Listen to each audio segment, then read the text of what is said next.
Então, quando eles terminam a ceia, relata-se, né, nos evangelhos que eles cantam, então, os salmos, lembrando que eles estão no contexto da celebração da Páscoa judaica, então eles estão cumprindo ali os ritos que são prescritos pela lei, e aí então Jesus os convida para irem, para se levantarem, saírem, né, e para irem ao monte, né, que é conhecido como Monte das Oliveiras, ou também o Getsemane.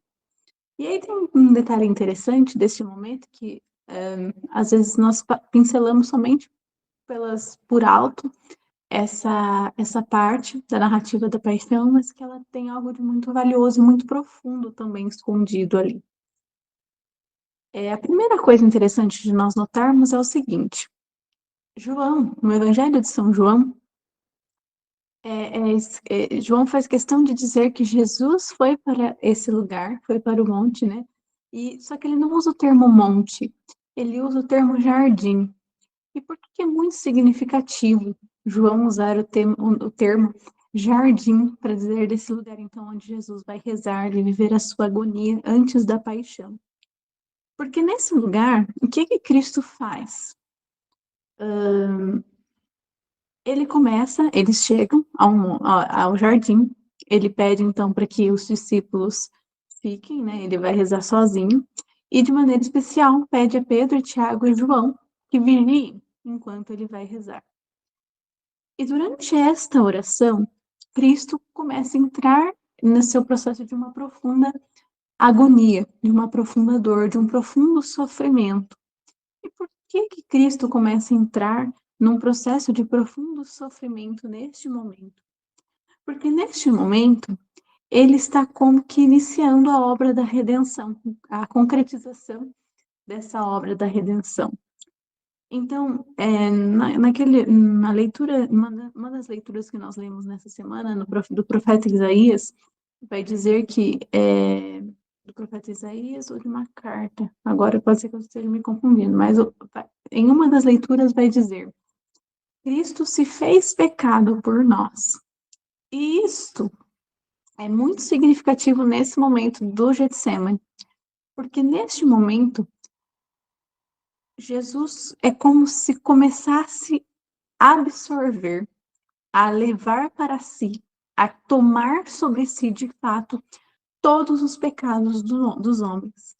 Então, para que a salvação aconteça, né, para que os homens tenham a possibilidade da salvação, tenham um caminho para trilhar a salvação, era necessário então que Cristo tomasse todos os pecados dos homens sobre si. E neste momento do Getsemane, claro, há a humanidade de Cristo que está temendo tudo aquilo que vai viver na paixão, porque ele já sabia todo o sofrimento que ele haveria de passar. Mas ali também o sofrimento de Cristo não é só pelo medo do que está por vir, mas é também porque ali ele começa a ver todo o sofrimento humano, todo o pecado humano, e não só ver, mas tomar para si. Essa é a grandiosidade desse momento. E à medida que Cristo toma para si o pecado de todos os homens, ele liberta todos os homens. E por que então que é significativo João ter usado a palavra jardim? Porque também em um jardim foi onde aconteceu o primeiro pecado dos homens, que levou todos os homens depois à perdição, né? Que foi o pecado original.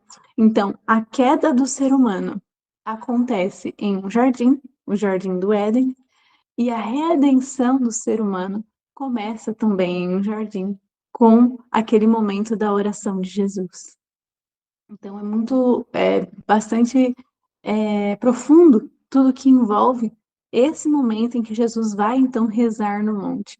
E, curiosamente, também a ressurreição, que é onde, então, a concretização final de toda a obra da ressurreição, da obra, né, da vitória de Cristo, também acontece num jardim, porque conta-se que o sepulcro era em um jardim.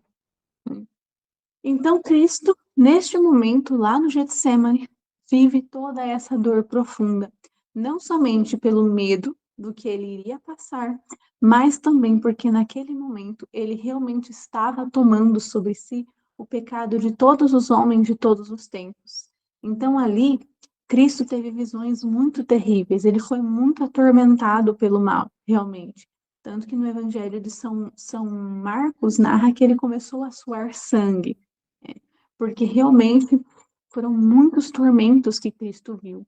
E um detalhe importante, naquele momento do Getsemane, ele viu não somente os pecados dos homens que estavam ali naquele tempo em que ele estava vivendo, ou dos que já tinham vivido antes dele, mas ele viu os pecados dos homens de todos os tempos. Então é muito interessante como a beata Ana Catarina relata esse momento da agonia de Jesus. Ele vai dizer assim: neste momento, porém, viu Jesus os sofrimentos, as perseguições, as feridas da futura igreja, sua esposa, que estava para remir por preço tão caro com o seu próprio sangue.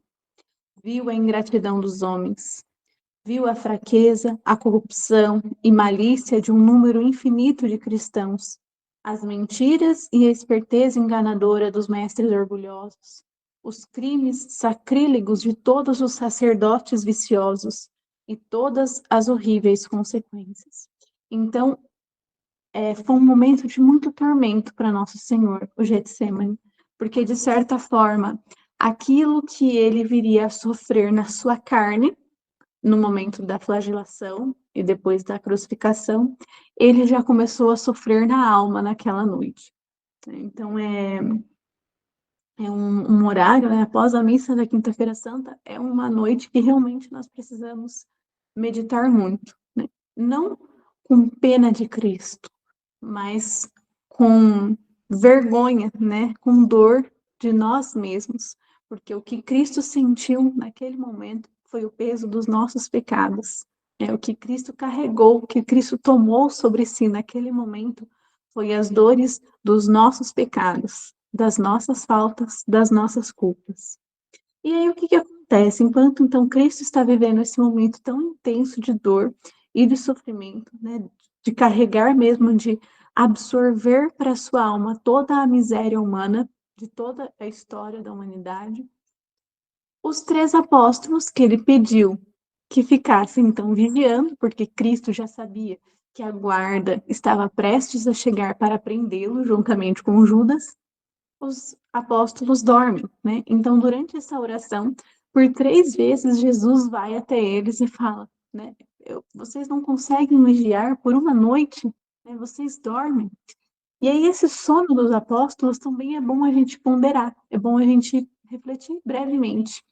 Porque o que é que significa este sono dos apóstolos na hora em que Cristo pediu para que vigiassem?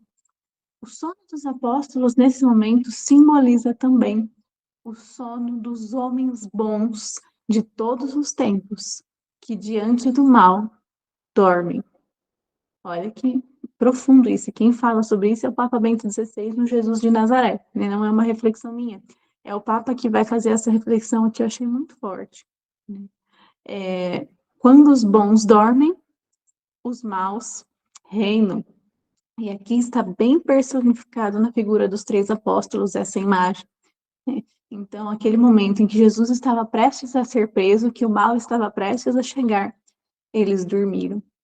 E o Papa vai dizer que muitas vezes esse é o sono em que muitos caem achando que as coisas não são tão ruins assim, que o mal não é tão ruim assim, que no fim das contas vai dar tudo certo, que as coisas não são tão graves, que a gente não precisa ter tanto alarde para determinadas coisas. E é nessa hora que o mal age. Então, olhando para esses 3 apóstolos que dormem, nós precisamos nos lembrar disso também. Quando os maus dormem, quando os bons dormem, o mal reina. E isso é muito importante a gente refletir. E aí, o que é que acontece, então? A guarda chega, juntamente com Judas, e eles chegam para prender Jesus e levar, então, ao Sinédrio, né, até os fariseus, para julgarem Jesus, que Judas, então, havia entregado a Cristo para eles.